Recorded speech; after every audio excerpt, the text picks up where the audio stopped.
Bow, bow, bow, bow, bow, bow, bow, bow. American Pika. Down, down, down. Stay away from me. I didn't mean that. No, you stay right there. No come a knocking around my door. Don't wanna see your shadow no more. Welcome back.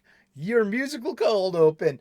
Thank you for tuning in to the Comics Coffee Table, 3 p.m. U.S. Eastern daily, where we pull up a chair and grab a cuppa and we talk about our hobby, comic books. We take a break together. We take our minds off our minds. We leave the real world over there just for a few moments in our busy days.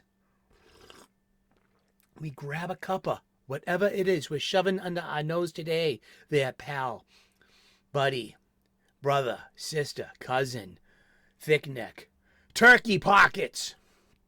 However you identify in the grand spectrum of humanity on this earth and beyond.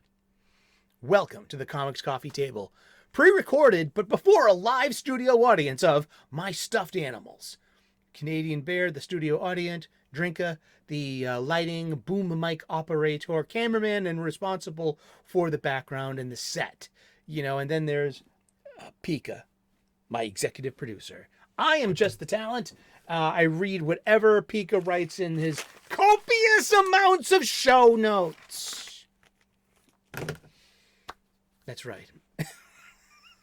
And welcome to the Comics Coffee Table, where we usually are rebagging, reboarding, and reboxing my entire comic book collection. It's about 8 full long boxes, about 18 to 20 years worth of Wednesdays. So it's been nice, talking about comic books, opening them up, and giving them some love by giving them some fresh snugs. And overall, I should have been using boards the entire time. That's on me. My bad.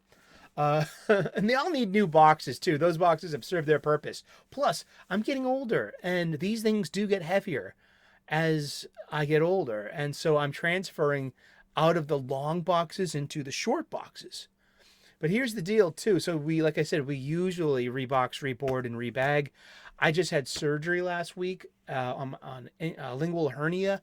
So I can't lift anything over 10 pounds for 2 weeks minimum. And I'm a chef. So I throw 50-pound bags of potatoes over my shoulder and carry it across the kitchen to go to my work table and my knife and my cutting board. And that's regular. That's what I do. Or it's a 50-pound bag of, AP flour, or a 25-pound bag of Spanish onions, or a 25-pound tub of freshly caught fish right off the boat. Yeah, 35-pound sacks of rice, things like that. I got a physically demanding job, so I got to heal up. And so I'm not lifting a bloody long or short box for 2 weeks. I'm not doing it. But what we do have, we have a substitute. We have, a substitute teacher, Sister Mary Elephant, and that's a Cheech and Chong reference for anyone out there. But we have plenty to talk about. We have plenty of comic books. I have a spinner rack in my living room. And so I pulled a stack of Funnybooks off of my spinner rack, and we're just going to talk about comic books. What would this comic book show be? What would our coffee table be because the coffee table was always where my friends and I would congregate. We would have a stack of books. We would have, I have them close by, yeah. A stack of movies. A stack of video games. That's 3 generations of PlayStation within 4 generations of PlayStation games. I skipped the 3. That was for exaggeration. Oh, whippersnappers, look. You thought 8-bit was hot. And the stack of music. Yeah, and there would always be a stack of comic books as well. We're trying to get each other to read. So I pulled giant stack of X-Men funny books off of my spinner rack, and we're just going to look at it. I'm going to talk about what I love. I want to talk about the X-Men after these messages. Yeah, so we usually are reboxing, reboarding, rebagging. I'm not lifting a bloody finger for 2 weeks. I'm not going to do it. I'm going to heal right, and so I can get back to my profession. I'm a union tradesman. I'm a union chef, and I'm on my feet for 8 hours straight without a break, sweating, exerting energy, and with a smile on my face and a song in my heart, and with with pleasure on your plate. Exactly. So yeah, I needed to. I didn't get to the comic book shop last week. Hopefully, I'll get there tomorrow. I think I'm well enough to go. To do that. Yeah, I'm okay now. I could even walk. No, that's 1.25 miles. You can see down the street, like a 10-minute walk down the street and a 10-minute walk back. That's close to a mile. But a mile out is a mile back, too. So it's like, please be gentle with yourself. Please be gentle with yourself. And maybe you'll be gentler to others. Namaste. Salut. This is about the time in the show where I'm telling you about getting back to your local comic book shop, your LCS. Not just because I'm usually, hip deep, literally, I got a short box on my lap, and we have a pack of comic book snugs, plastic, the plastic sleeves that we encase our funny books in, and boards, and, but yeah, I need supplies like you read about. I could be saving $1 or $2 because I buy a copious amount of them, and definitely you could always be saving money by going to your online supply chain, which will mail them to your front door, and you can buy in bulk because you're going to need them. But guess what? I'm making the conscious choice to spend my money at my LCS, my local comic book shop. They need my business. They need my patronage, and I buy my supplies there. I know. I am paying a retail price, and that's also dependent upon location, because I've seen short box cheaper in other stores, which are not on a main drag. It's just it was only $1. Yet over 10 boxes, that's $10. Just saying. I have literally already bought there's got to be at least 12 to 14, 12 short boxes or so that I'm migrating about 8 long boxes, and I'm not done yet. I got about 2 more long boxes to go. So 6 of these long boxes is equaled maybe about 13, 14, close to 14 short boxes so far. Sounds about right. Spatial relations, volume. Let's get to it. So yeah, with the substitute, we're doing last year's show, and we're celebrating this show by looking back to a simpler age, the golden age of DC Comics, the 365 days book that brought us all together.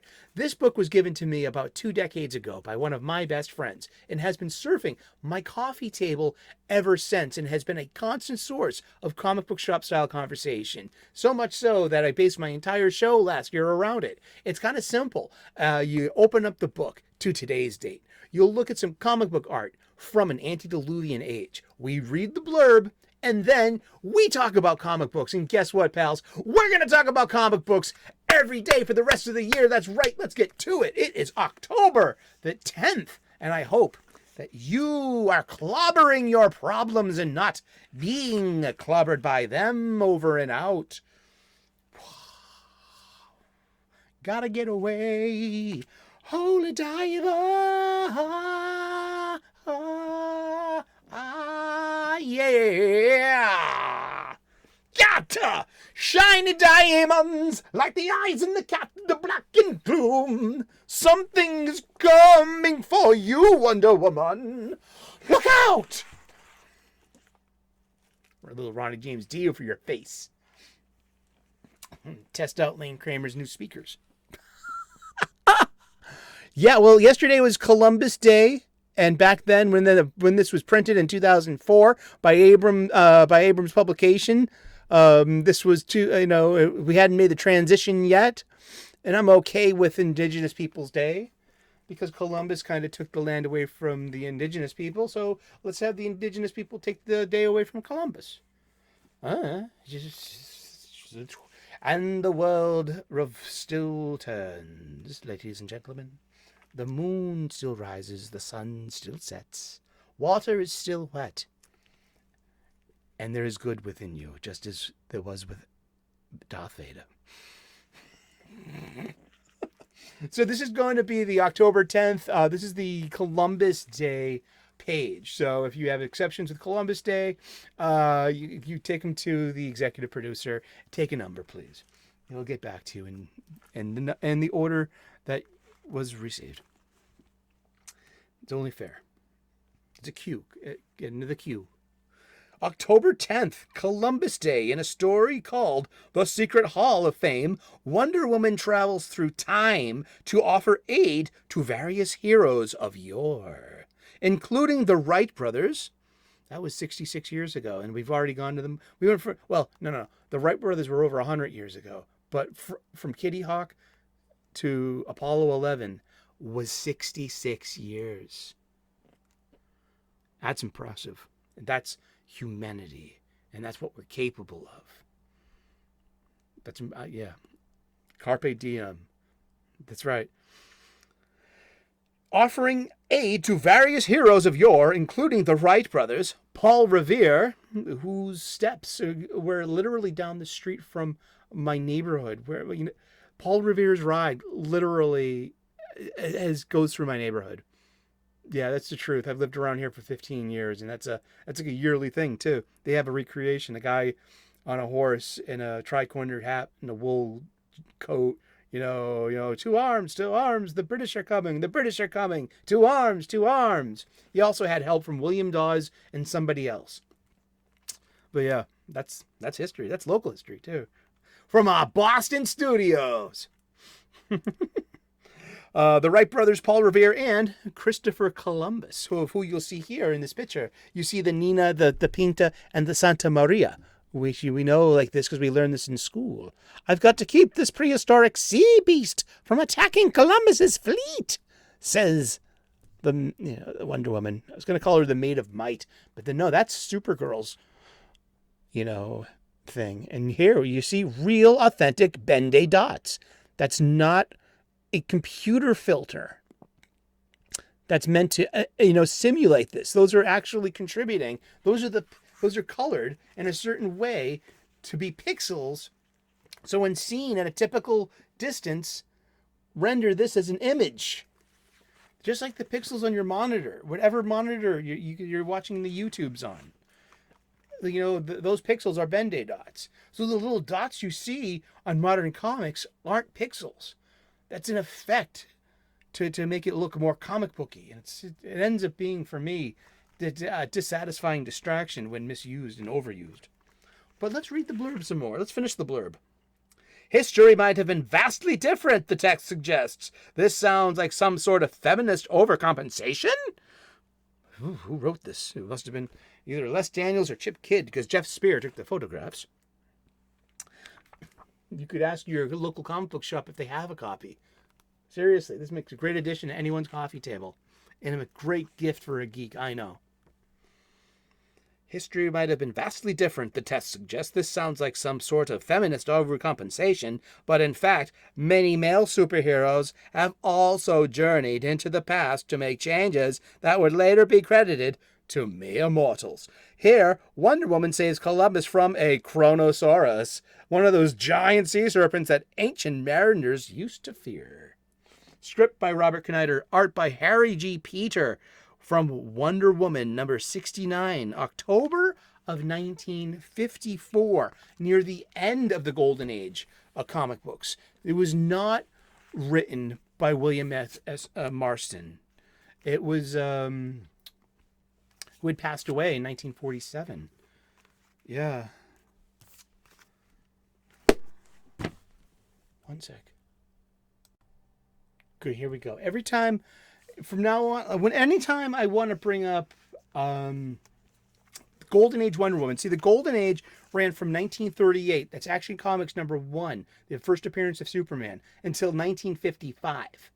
And then came the Comics Code Authority seal of approval, the decency hearings in the Senate.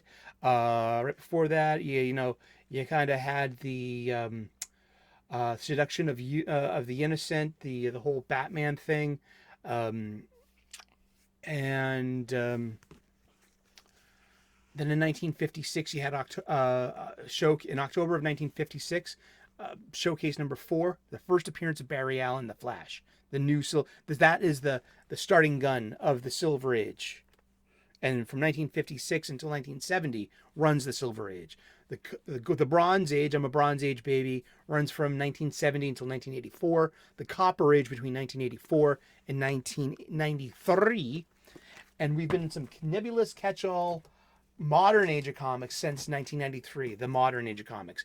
This is in the glossary of the Overstreet Comic Book Price Guide. I might disagree with the modern age, yet this is the industry standard. Just saying. But every time we talk about Golden Age Wonder Woman, it's appropriate to bring up Joy E. Hummel. Because, see, this was written in 1954 by Robert Knighter. All right? So originally, one of the big awesome things about Wonder Woman in the Golden Age was she was subversive, she was feminist, and she depicted, single, successful, bright women at college in a sorority trying to better themselves and go on these incredible adventures with a protector. And they always came back alive, and they were always put into some kind of peril, and no one ever got hurt or traumatized. It wasn't the focus of it was about experience and empowerment and learning from these experiences, and having this incredible protectress, Wonder Woman, Diana of the Amazons. I love the old Charles Moulton original Golden Age comic books, but Charles Moulton was two people. One, he was William Moulton Marston's, the famous Harvard psychologist who invented the polygraph, and the other was Joy E. Hummel. She was 19 years old and a student at the Catherine Gibbs Secretary School when she aced a psychology class taught by Professor Marston, and he hired her as his studio assistant, and she went typing scripts of Wonder Woman to co-writing them and writing them. And so when she got married and was having kids, and she was in her mid-20s, and William Moulton Marston passed away as well at an early age, in his early 50s, about 1947. When was that? Yeah, May 2nd, 1947. She was, she changed her life too, got married, had some kids, and was like, and she just, she gave it up too. And so there's an era of very early Wonder Woman that's very from 1940 to 1948, which is, if it's credited to Charles Moulton, know that Joy Hummel, one of the first feminist female writers, was of the Golden Age, and she was half of that pen name. I love reminding people about that and telling people that story, that beautiful, wonderful, empowering, strong, stunning, and brave story about Wonder Woman and about the real life Wonder Woman behind her. Yeah. Interesting stuff. Well, let's get to some comic books. And tomorrow's new release day, so we'll see tomorrow what's on the menu as well.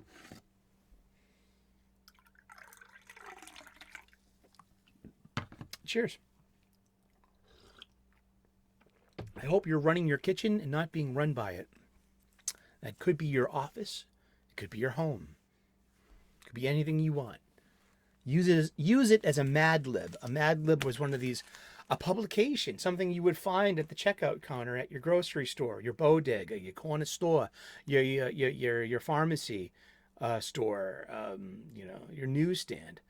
And they were just funny, fill in the blanks. And I would put in the most outrageous words because I was a goofy kid. I got a stack of X-Men funny books from my spinner rack. And it leads off with a chunk of just reclaimed childhood. We got 1, 2, 3, 4, 5, 6, 7, 8, 9 issues of X-Men from the late Bronze and then Copper Age. Because this travels from 1980. When was this? 80 or 81?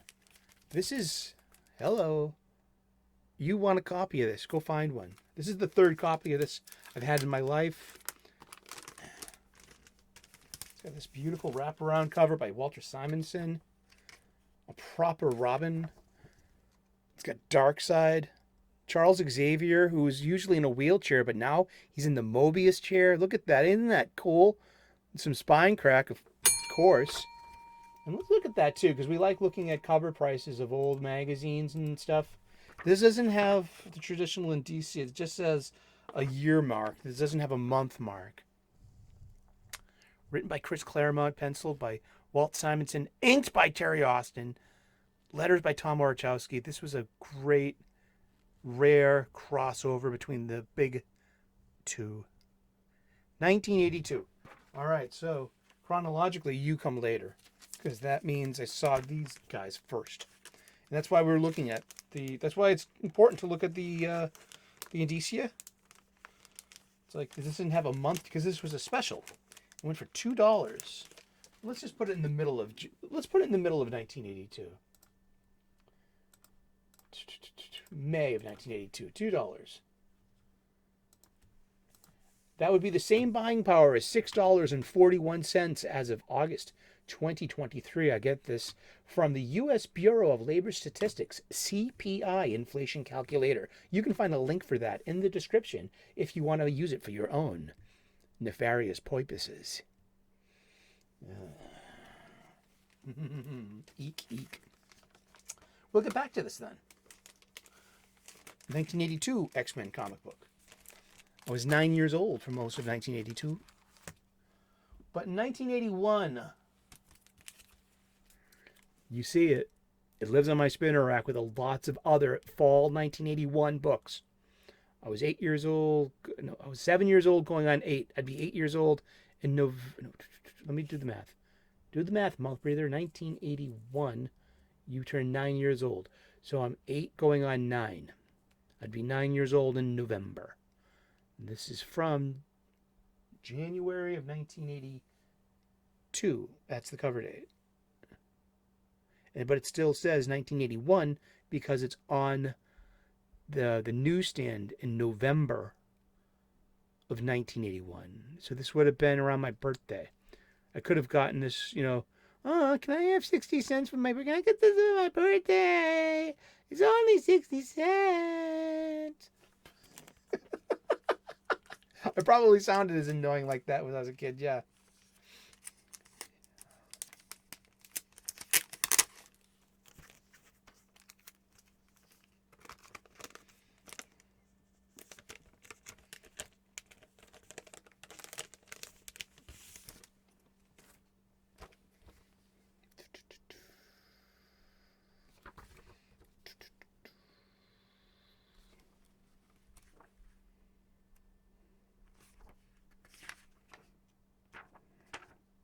BJ and the Bear, a model kit.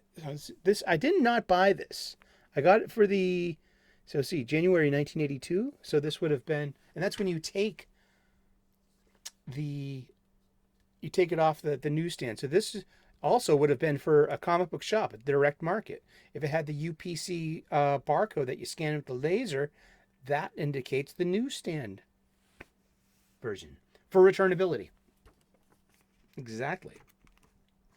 And this is just a nice little, X-Men tale. This is Dave Cockrum art. He's inked by Joseph Rubinstein. Glynis Wein is the colorist, the wife of the late Len Wein, the comic book legend. Tom Orachowski is the letterer. Louise Jones is the editor of the X-Men. She will meet a handsome young artist named Walter Simonson. And you may know her as Wheezy Simonson. But yeah, remember, Louise Jones edited the X-Men until the mid-'80s, and then Ann Nesenti took over the X-Men.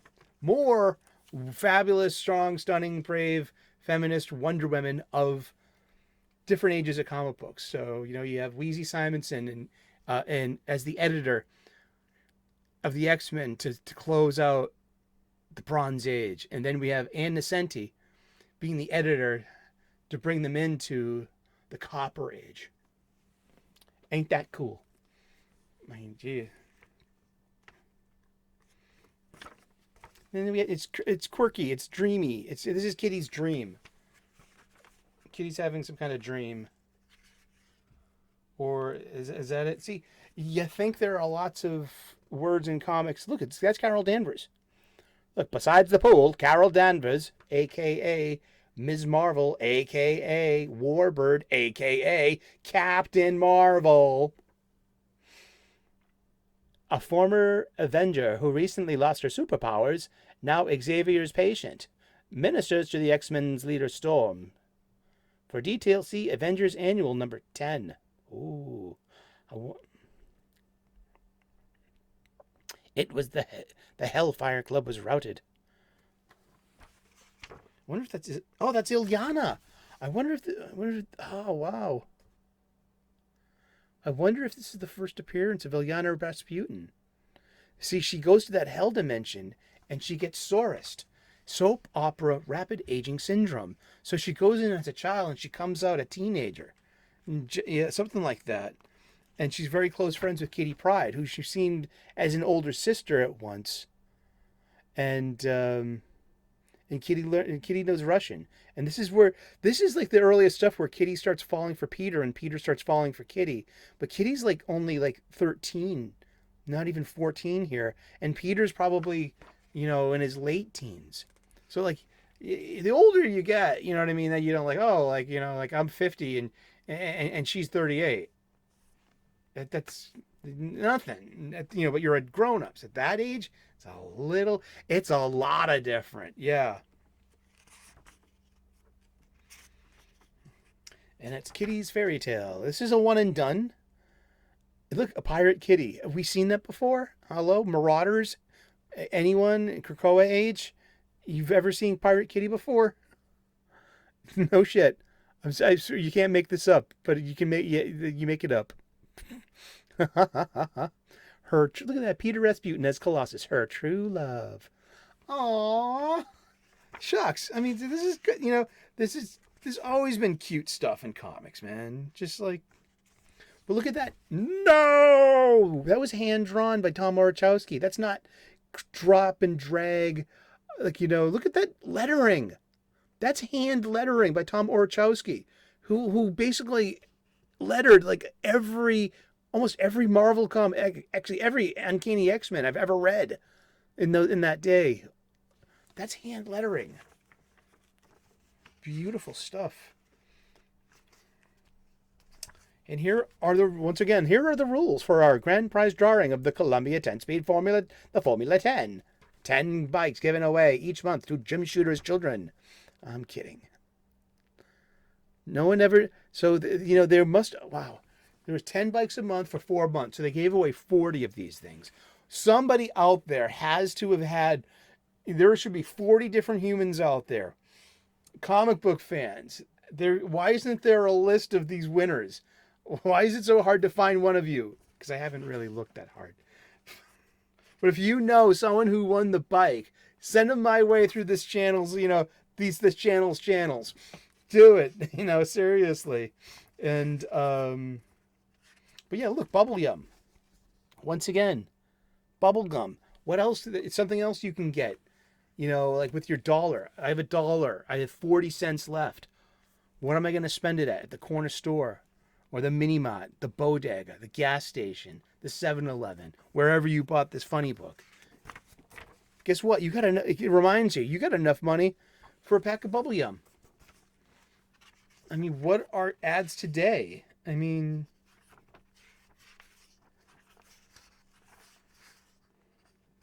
but wait, this was the ads of yesteryear. Something else you could get at that very same mini mart while you're checking out. This cost you 60 cents. You got 40 more cents. How much did Twinkies cost back in 82?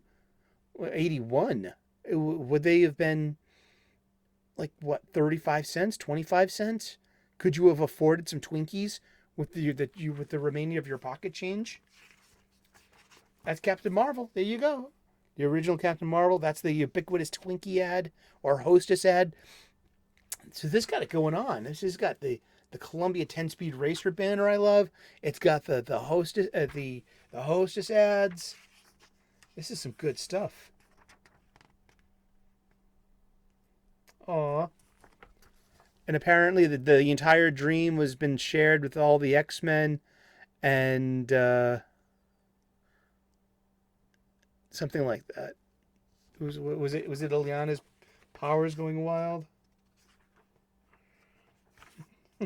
You have the book right there. You can look it up, asshole. Kitty's fairy tale. Let's see.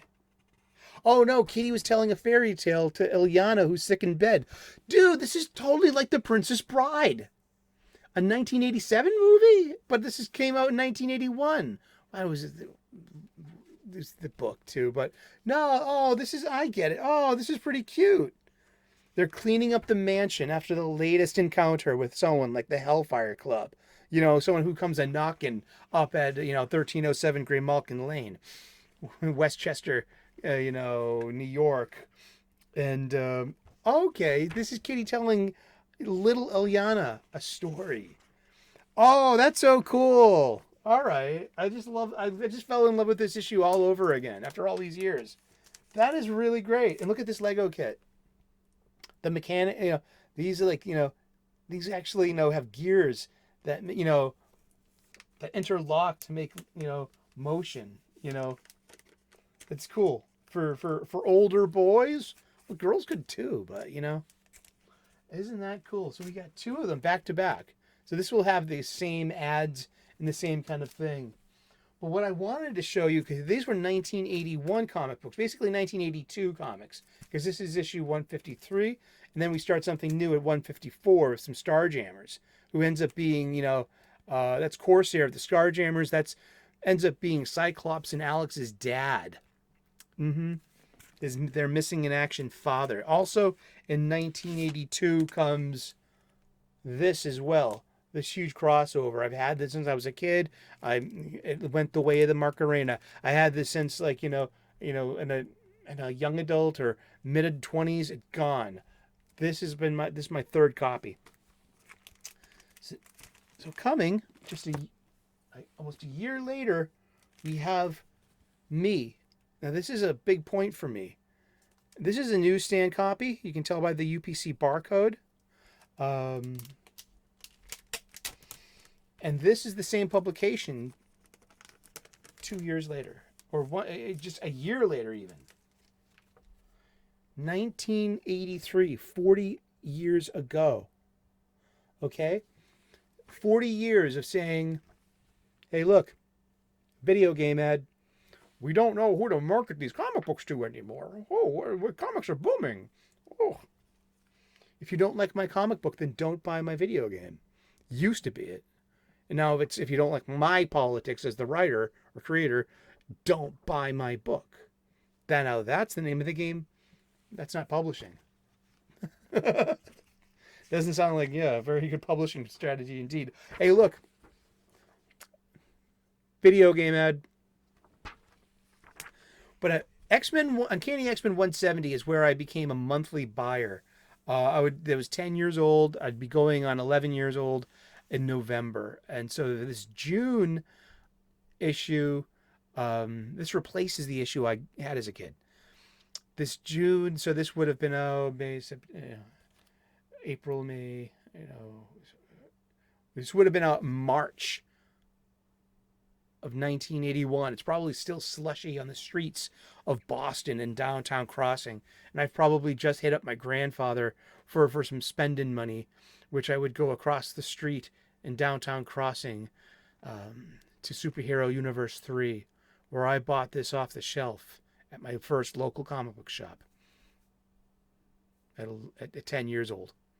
Yeah, I was a latchkey kid. I could take the tea, not at night, but in the afternoon when daylight, in those non-vampire hours, the fairy tales still, exist.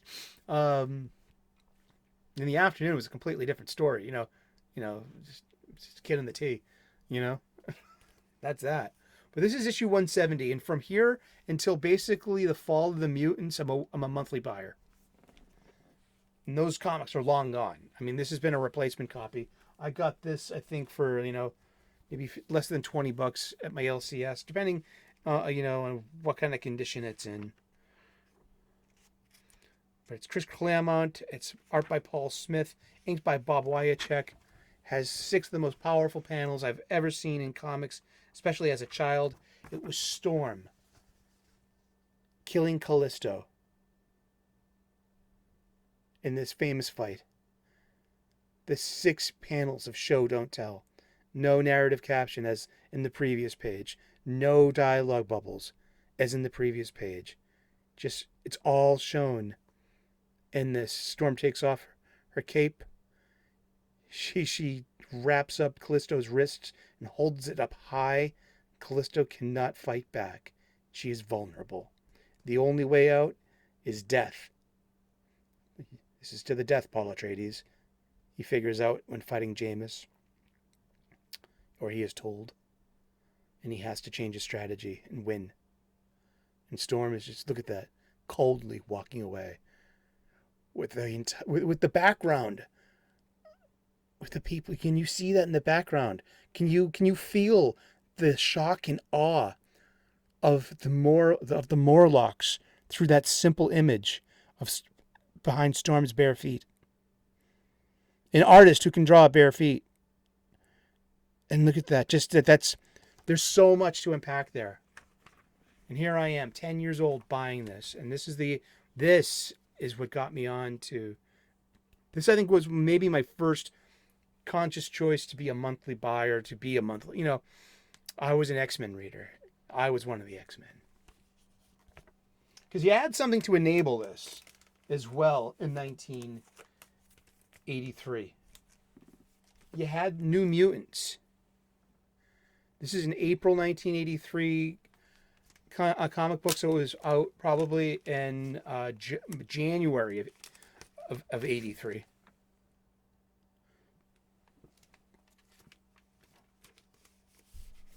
So I'm 10 years old. And look, a video game ad. 40 years of video game ads in comic books. I love this cover. I love Sentinels on covers. I love fighting Sentinels. Look, we got Cracker Jacks, something that you can buy at the checkout counter of whatever mini mart, bodega, corner store, CVS pharmacy, liquor store, gas station. Did I say that? Probably. But we didn't have a car growing up. I don't have too many gas stations for me, you know what I mean? But there were spinner racks at gas stations, and you could get them there too. This you would get the direct market. You can tell because of the box. It has the character icon and not the UPC barcode. So, the UPC barcode would be, that's the tell, would be the newsstand copy. This was originated at the direct market. At the direct market. Chris Claremont is the writer and the co-creators as well with Bob McLeod. Mike Gustovich is the inker. Glennis Ween is the colorist. Tom Orchowski is the letterer. Exactly. And Louise Jones is the editor. And Jim Shooter is the editor-in-chief. Louise Jones knows her X-Men.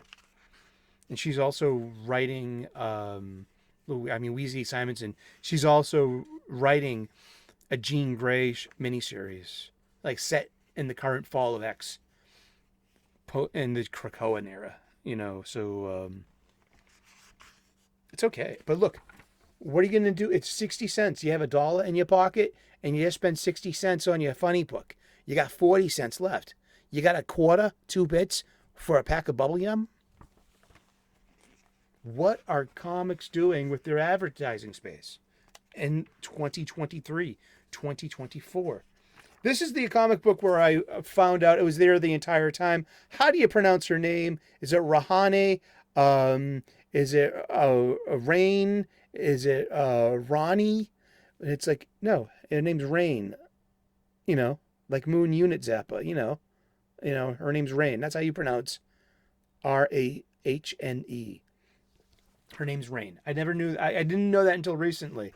And like, I always thought it was like Rahane when I was a teenager, or Ronnie, actually, the past couple of decades. It could be Ronnie. No, it's Rain. And that's like one of the funny things about comic books and these comic book shop style conversations, like Ras Al Ghul. I know it as Ras Al Ghul. Like Ras Al Hanout, the spice. I'm a chef. Ras Al Hanout is the spice that you put on the top of the shelf. That's your most expensive. That's the best you have in the house. It's the head of the cabinet. Ras Al Ghul means head of the demon's head. Top of the, and means like, king of the snakes in a way. Top of the demons. It's not Raish Al Ghul. It's not Raz Al Ghul. It's Ras Al Ghul. Roll your R. Ruffles of ridges. We got to wrap this up, but thank you so very much. Look, comic conventions coming to your area in Boston. March 5th and 6th at the Howard Johnson's 57. That's also where I saw plenty of movies, too. 3-screen movie theater in there. Oh, cool. 200 Stewart Street. Wish I went. That would have been cool to have been 10 years old and gone to a comic book convention. But yeah, we got Sentinel fighting action, so the cover does promise. Great transformation sequence. Look at that. Isn't that cool? Sentinels. Hey, look. Video game ad. Ain't that cool? 40 years of that. 40 years of video game ads. And look, Dungeons and Dragons, TSR, the adventure is yours. There's your checklist. Ain't that cool? G.I. Joe 10. Star Wars 70. What if 38? What if Marvel superheroes faced old age? Old Man Logan. It's been here the entire time. Old Man Hawkeye. That kind of stuff. Boy, this is great. Yeah, we got to wrap this up. I'm sorry. I'm getting mouthy in my old. I'm getting long in the tooth in my old age here. But look at this page of sequential art. You have now brought the fight into a conspicuous public area. Bad. That's it makes your nuisances. Use mutants or public nuisances. Well, the Teen Titans. Not the Teen Titans. The New Mutants. So yeah, all this in 1 or 2 years.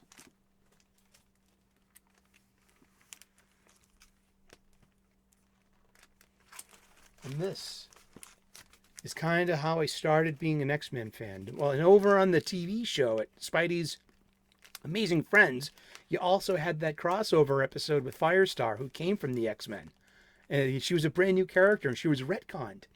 And she was dovetailed into the backstory that she came from. She trained at Xavier's Institute for Gifted Youngsters, and she was part of the a younger X-Men team. And she goes back there and brings Spidey and Iceman with her. Yeah, and Iceman should have been, was an X-Men the entire time as well. So, but yeah, it's, you had an Australian Wolverine. He had an Australian accent. And then, there was Nightcrawler, and there was Colossus, and there was Kitty, I believe so. Not to be confused with the Pride of the X-Men. These are 2 different episodes. They really are. But yeah, that one all the way back to 82 as well. Thank you so very much for tuning in. And tomorrow is New Comic Book Day. I'm looking forward to getting back to the local comic book shop. And I promise I'm not going to lift any long boxes. I might buy a few. because empty and folded down, they're quite light. Thank you so very much. Please like and subscribe. I would love to earn your subscription. We make daily content here. Tune in later, 6 p.m. tonight. It's the 31 days of Halloween.